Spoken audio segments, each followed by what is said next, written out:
You don't wait for the opponent to make a mistake. You build a geometric cage. Right off the bat, that one single concept completely shatters the biggest myth in modern football.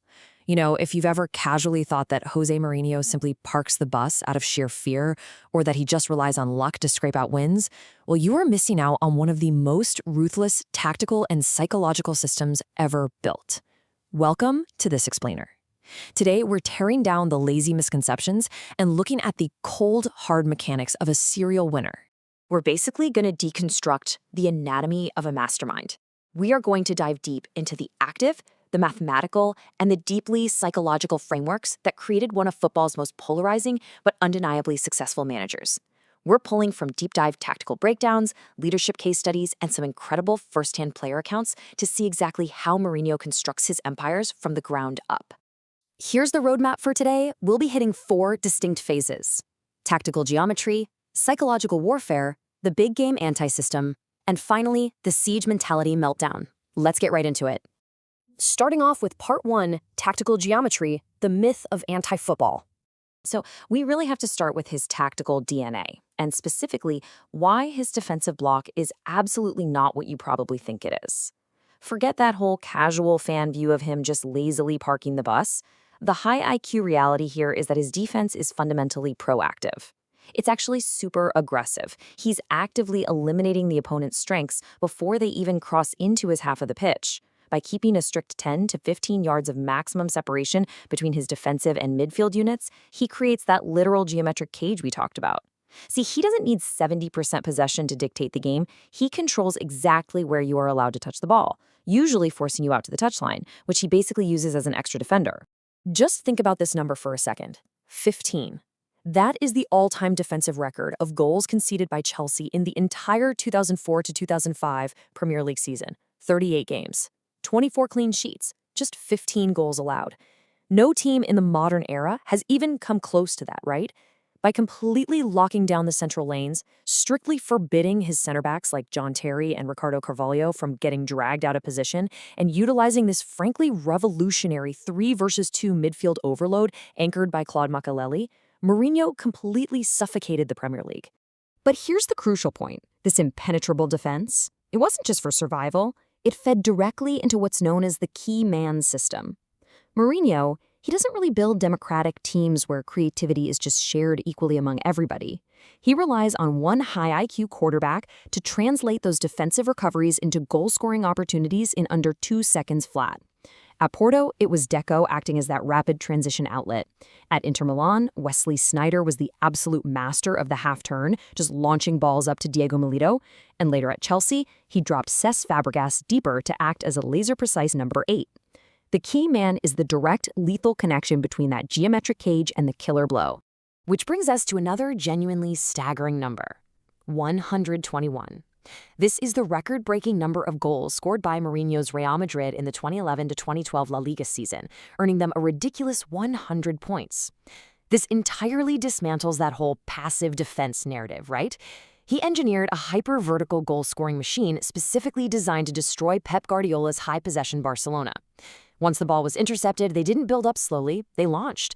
The ball could literally be in the back of your net in under 6 seconds, using maybe 3 passes max.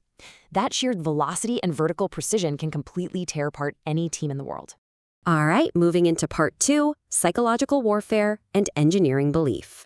Because look, tactical geometry actually means absolutely nothing without the right mindset. These rigid, demanding structures only function if the players executing them have this fierce, completely unwavering belief.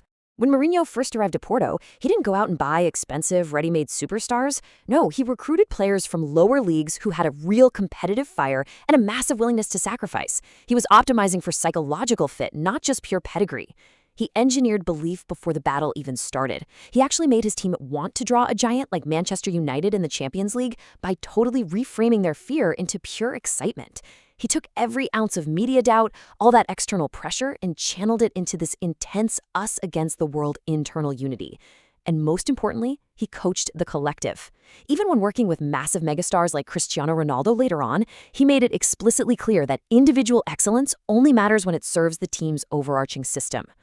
We call him Daddy. Seriously, that is a direct quote from Didier Drogba. Now, to the media, Mourinho is incredibly calculating, arrogant, and abrasive. But inside that locker room, he commanded a deep, almost familial love and loyalty from his guys. Drogba noted that Mourinho was essentially a father figure who supported him through massive waves of criticism, completely building up this supreme winning mentality. Think about it. Mourinho would intentionally launch these wild public provocations in press conferences just to absorb 100% of the media pressure himself, leaving his players in total peaceful isolation so they could just prepare for battle. This brings us to part 3, the big game anti-system, specifically looking at Inter Milan versus Barcelona in 2010. To really understand his pragmatic genius, we have to look at what might be his absolute peak execution, going up against Pep Guardiola's prime Barcelona team. 19%. That is how much possession Inter Milan had in the second leg at the Camp Nou. Think about that. For over an hour, they played with 10 men after getting a red card, and yet they advanced. Most elite managers demand that their team play their specific style no matter who the opponent is.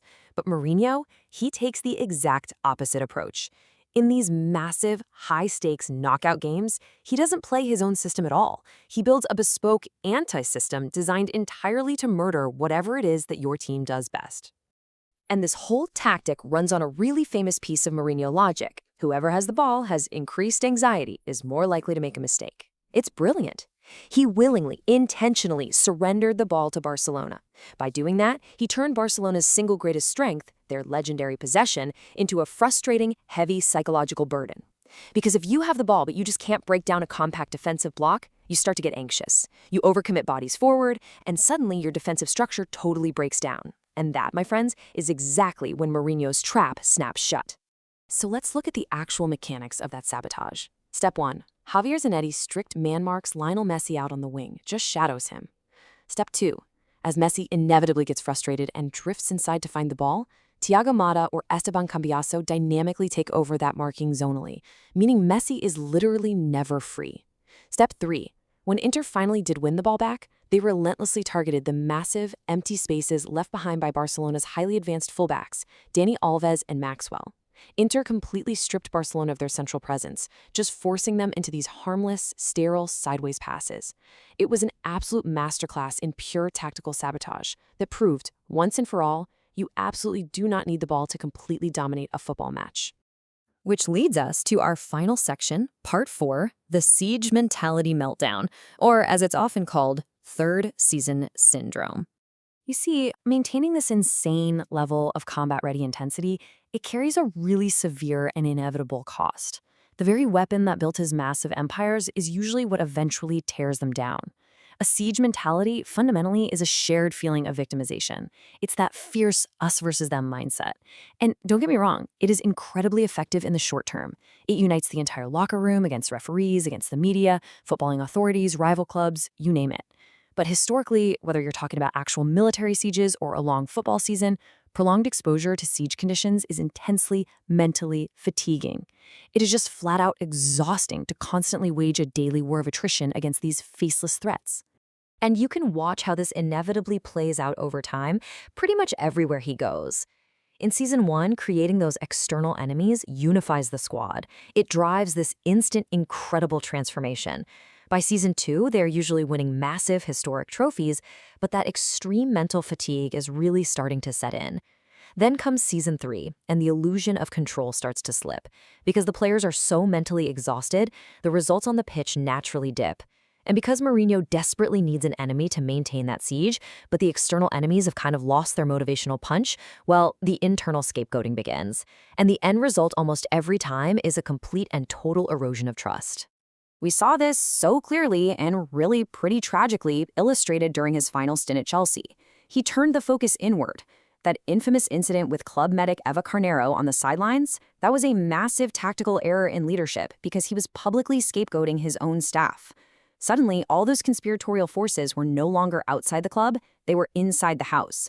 He began dropping loyal, long-time dressing room stalwarts and hauling players off with these unceremonious substitutions just to make an example out of them.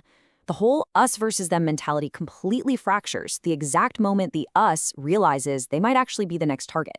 The trust just evaporated, and the system literally cannibalized itself. Which leaves us with this final, really profound question.